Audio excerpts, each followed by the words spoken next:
Sue Murphy is with us for our TV picks. Sue, good morning to you. How are you? Not too bad, surviving. What are we looking at this week? I just wanted to briefly talk about Woman in the Window because it's on Netflix at the moment. There was so much written about this film in the last year. It was meant to be released in March 2020. It got pushed back quite a few times because of COVID. It was on a Disney release schedule. It got taken off it. It was meant to get a theatrical release. There were problems in edit. It just slowly started to unravel. And what's really weird about it is the talk around this film was that this was going to be the worst film that it had ever hit a screen anywhere. Right. And I've seen some of them.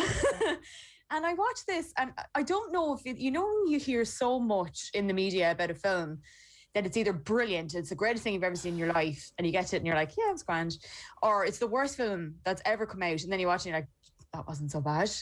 That's where this kind of sits. It is a mess, don't get me wrong. It's a bit all over the place, but it's definitely not the worst thing I've ever seen. Like, I sat in the cinema and watched Speed Racer, and that is probably the worst cinema experience I've ever had in my life. So it's not as bad as that. But it is, like, I don't know if you've read the book. I read the book, and the book is very complicated. And when they brought it to the screen, they really tried to bring everything that was in the book onto the screen, which is just impossible. It's a really hard task. So Amy Adams is pretty good in it. It's just, I don't think it's as bad as everyone was saying. Gary Oldman's in it, Julianne Moore, Jennifer Jason Leigh. It's got a great cast. It sounds, from what you're saying, like this is the type of thing that would have been a good limited series, 3 to 5 episodes. Yeah, absolutely. They might have been able to get everything in. And it's mad that books that are complicated are being distilled into 90 minutes or 2 hours or however. Maybe this is too long, and that might be one of the issues, or maybe it's not long 2 hours actually. So I did actually pause it and take a break and come back at one stage in the middle of like a fight sequence, and I was like, maybe it's not keeping me as engaged as I thought it would. But no, it's really, I just think the media tends to jump on things like this and rip them apart. And then it's actually not as bad as you think it's going to be. But I think anyone who read the book would be slightly disappointed because the book is really, like, the mystery in the book is actually really well written. So that's the only downside I'd say. I haven't seen and won't see Wild Mountain Thyme, but I suspect that the media got that right in that case, did they? Yeah, I actually haven't seen it yet, and I've seen large sections of it at this stage, but from what I've read from people I would trust on reviews, it wasn't that great. They were really offended about that, though. The cast were, like, really offended that people were so annoyed about this. I mean, God forbid. They were convinced they did a good job. Like, sorry, what's the story with Amy Adams being in terrible movies? Like, for a phenomenal actor, she tends to show up in a lot of things that get widely slammed. I think it's because of the appeal of who's working on it. Like, Joe Wright directed this. Joe Wright worked on Atonement, which is a really good, like, he's a good director. And your cast is brilliant. It's Julianne Moore, Gary Oldman, Jennifer Jason Leigh. There are a lot of people involved in this that if you read the script, you knew the book, and it's a good performance for her. Like, a lot of this film is her in the house having this nervous breakdown. So there's a lot of meat in that for an actor.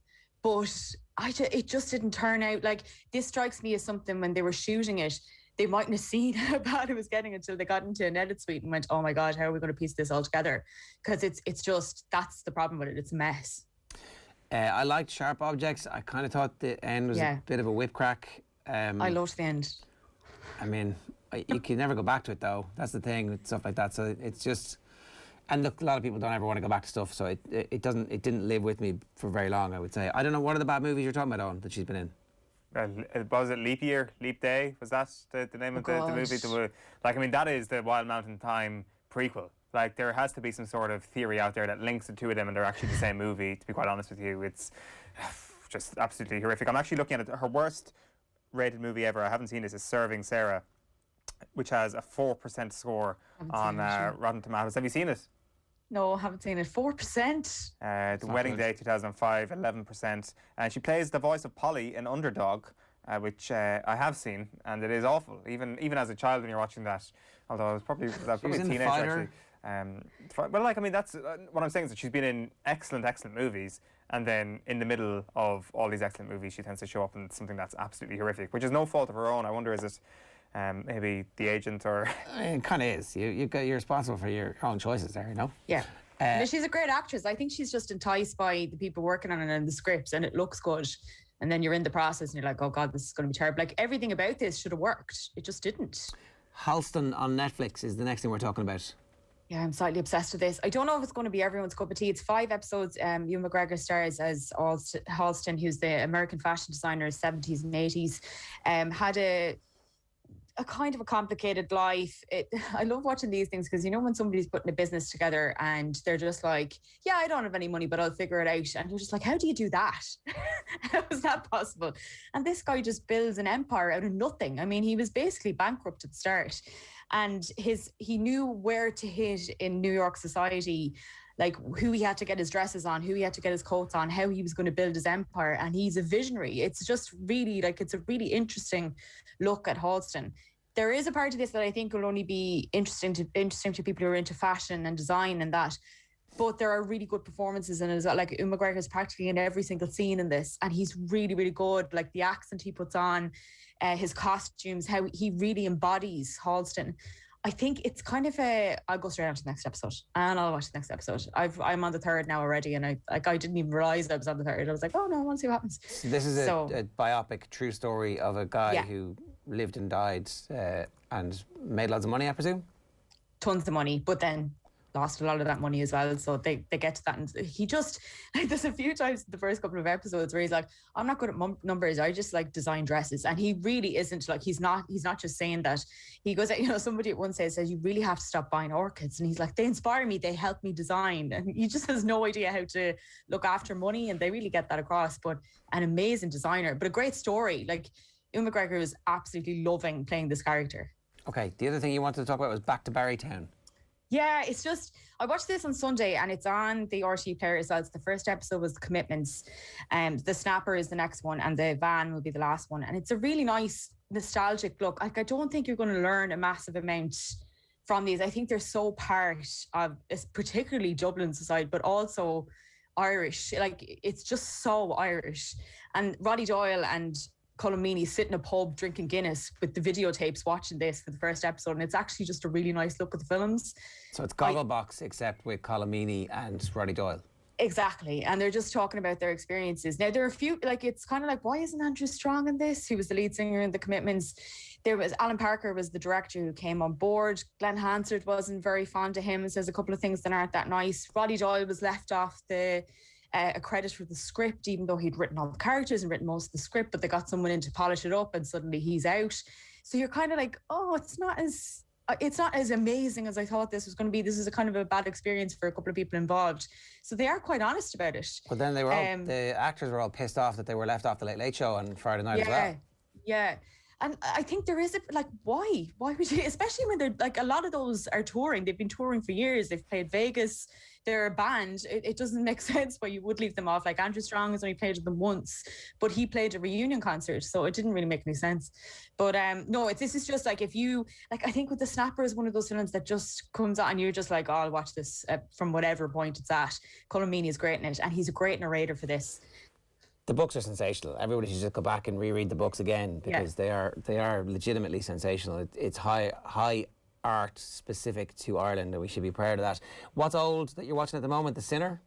The Sinner, I actually, when I was on maternity leave, flew through this. It was just something to have in the background that, like, every now and again I didn't have to get too invested into. But it's Harry Ambrose is the director, is the detective in it, and it's kind of this idea where the Cora is the first one. There's a different case in every single series. In the first series, it's a woman called Cora who stabs somebody in the beach inexplicably and can't remember what happened, and the 8 episodes kind of reveal what had happened to her in her past. It sounds like it's just like everything else, but do you know what? It was something that I went straight onto the next episode for. It's very binge-watchy. And surprisingly, Jessica Biel is actually really good as Cora in this. Bill Pullman plays the real, like, oh, I'm so washed up and I'm a detective and I've lost my family and I've a drink problem and the usual kind of stuff, but he's good at it and he looks good. So yeah, I just think if you're looking for something that's like not too much investment but is a good binge watch, it's a good idea. Yeah, totally fine. I only watched season 1, never went to see season 2. Is it any good? Yeah, I liked season 2. It's not as good as season 1. I thought season 1 was actually really well put together, but it's still fine. It's still something you could definitely spend some time with, you know. Okay, and the update is Mare of Easttown still going. This is week by week, is it? I'm obsessed with this. I'm on episode 3 now, and it's just, do you know when you're watching something and you're like, I can't wait, not only for the next episode, for the next scene. I can't wait to see what happens in the rest of this episode.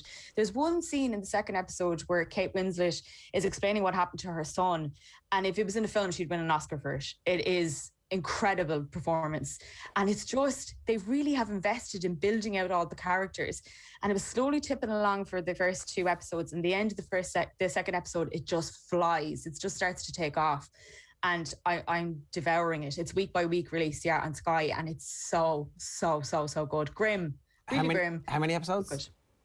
There are 8 episodes in this altogether. I think there are 5 that are up in the player now at the moment. Okay.